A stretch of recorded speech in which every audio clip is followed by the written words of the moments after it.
Welcome friends, M Singh founders YouTube channel पे आप लोग का स्वागत है। आज से 67वीं बीपीएससी का इंटरव्यू शुरू होने वाला है और ये 20 तारीख तक चलेगा। एक दिन बीच में छुट्टी है। तो जितने भी कैंडिडेट हैं, करीब 2100 के आसपास, जो बीपीएससी इंटरव्यू में शामिल होने वाले हैं 67वीं में, उन सबको मेरी तरफ से हार्दिक शुभकामनाएँ। आपने 2 स्टेप को, पीटी मेंस को क्वालिफाई करके यहाँ तक पहुँचा है, तो निश्चित रूप से आपके अंदर पोटेंशियल है। तो बिल्कुल भी अपने अंदर नेगेटिव थॉट्स या डिमोरलाइजेशन नहीं लाना है, पॉजिटिव थॉट्स के साथ जाना है इंटरव्यू बोर्ड में, उसको फेस करना है और अपने आप पर भरोसा रखना है। निश्चित रूप से आपको सफलता मिलेगी। जो महत्वपूर्ण चीज़ें हैं, आपको पता है कि कल एक नोटिस निकला था बीपीएससी की तरफ से। उसमें करीब जो है आपको 600 से ज़्यादा स्टूडेंट को जो डॉक्यूमेंट अपलोड किए थे उसमें त्रुटि पाया गया है। ये जो संख्या है, आपको मेरे पास मोबाइल है, मैं देख रहा हूँ, ये संख्या आपको 672 है। 672 ऐसे स्टूडेंट हैं जिसमें एनसीएल कट ऑफ डेट के बाद है या सर्टिफिकेट में कुछ त्रुटि है। तो इनको बताया गया है बीपीएससी की तरफ से कि आप ऐसे जो है, यहाँ पे कल ही नोटिस निकला था, यहाँ पे आप देख सकते हैं कल नोटिस निकला हुआ था। तो इसमें लिखा गया है कि 67वीं संयुक्त मुख्य लिखित प्रतियोगी परीक्षा में सफल उम्मीदवार द्वारा आयोग के वेबसाइट पर अपलोड किए गए प्रमाण पत्र कागजात के जांचों उपरांत प्रथम दृष्टया वांछित कागजात संलग्न नहीं पाए गए हैं या विभिन्न प्रकार की त्रुटि यथा स्नातक प्रमाण पत्र की निर्गत तिथि, क्रीमीलेयर रहित जाति, आर्थिक रूप से कमजोर वर्ग के लिए निर्गत प्रमाण पत्र, दिव्यांगता प्रमाण पत्र इत्यादि कट ऑफ तिथि 19/11/2021 के पश्चात निर्गत की गई है। ठीक है, मैंने आपको अपने वीडियो में कई बार बताया था कि कट ऑफ डेट 19/11 ही है। 19/11 इसलिए था क्योंकि आपको पता है कि जो डेट था वो एक्सटेंड किया था एक बार पीटी फॉर्म भरने का, और पीटी फॉर्म भरने से लास्ट डेट तक का। इस चीज़ को मैं चीख के कई बार बोलता हूँ, चाहे वो बीपीएससी के लिए हो, बीएसएससी के लिए हो, तो वही चीज़ यहाँ पे बताया गया है। संबंधित अभ्यर्थियों को की सूची आयोग के वेबसाइट पर है। अब जो आपको इसमें बोला गया है, एज पर नोटिस बोला गया है कि अतः निर्धारित तिथि को साक्षात्कार में सम्मिलित होने वाले ऐसे अभ्यर्थी जिनका इस लिस्ट में नाम है, अपने वांछित प्रमाण पत्र कागजात का त्रुटि निराकरण कर मूल प्रमाण पत्र के साथ, आप जो भी त्रुटि है उसको खत्म कीजिए और मूल प्रमाण पत्र तो आपको लाना ही है। साक्षात्कार दिवस को सत्यापन करना सुनिश्चित करेंगे। इसके लिए अभ्यर्थी को अतिरिक्त समय नहीं दे होगा।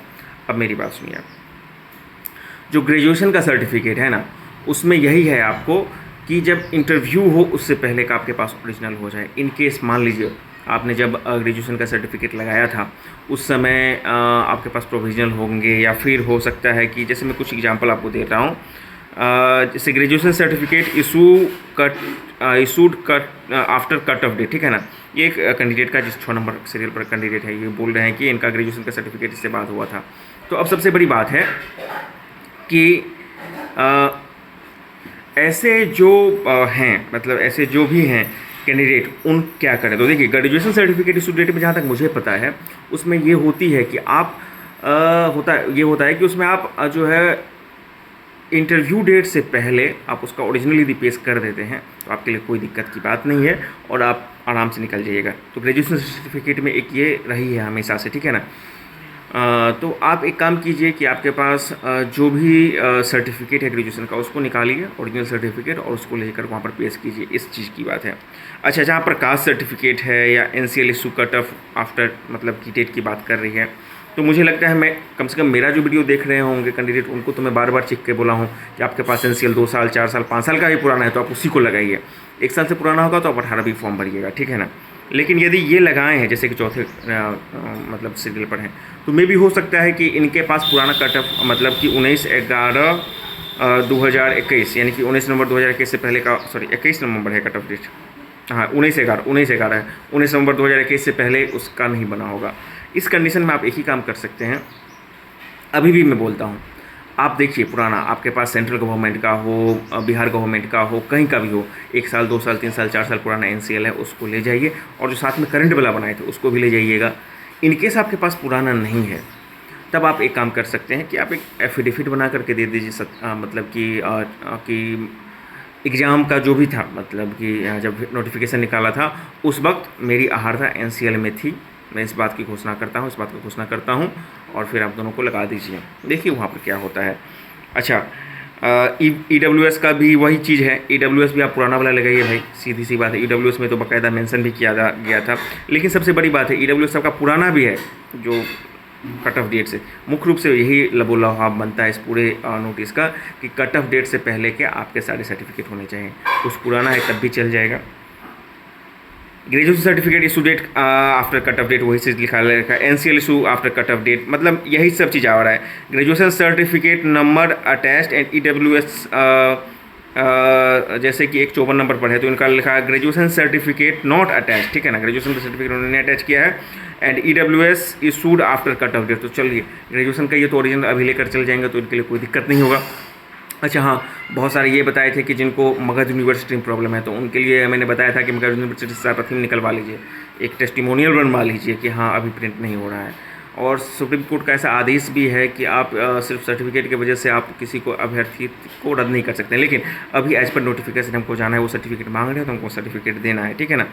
तो वो हो गया। और ईडब्ल्यूएस यदि आपके अथी के बाद निकला है, कट ऑफ डेट के बाद निकला है, तो फिर उसके लिए आप टेस्टिमोनियल ही बना कर ला जा सकते हैं। फिर देखिए कि आयोग क्या ले दिया। और मेरा अपना मानना है कि इतना नंबर ऑफ स्टूडेंट है उसको कैसे डिस्क्वालीफाई कर देंगे, बिल्कुल भी 672 स्टूडेंट है, इसको तो आप डिस्क्वालीफाई नहीं कर सकते। हाँ, यदि उनको प्रॉपर लग जाएगा कि इसमें त्रुटि है तभी कुछ हो सकता है, नहीं तो हमको लगता है कि जैसे NCL not attach with application, जैसे 652 का मार्क पड़े तो ऑब्वियसली आप एनसीएल जो है पुराना वाला बनवा कर लेके जाइए, कोई दिक्कत नहीं है। मेरा कहना है कि इस लिस्ट में एक बार अपना रोल नंबर देख लीजिए और जो त्रुटि की बात की जा रही है उस त्रुटि को कोशिश कीजिए कि जब आपका इंटरव्यू, आज तो खैर बहुत सारे लोग चले भी गए होंगे, उसको सुधार सकते हैं सुधार लीजिए, ठीक है ना। उसके लिए आपको घबराना नहीं है, बाकी पूरा फोकस आपको एग्जामिनेशन पर करना है।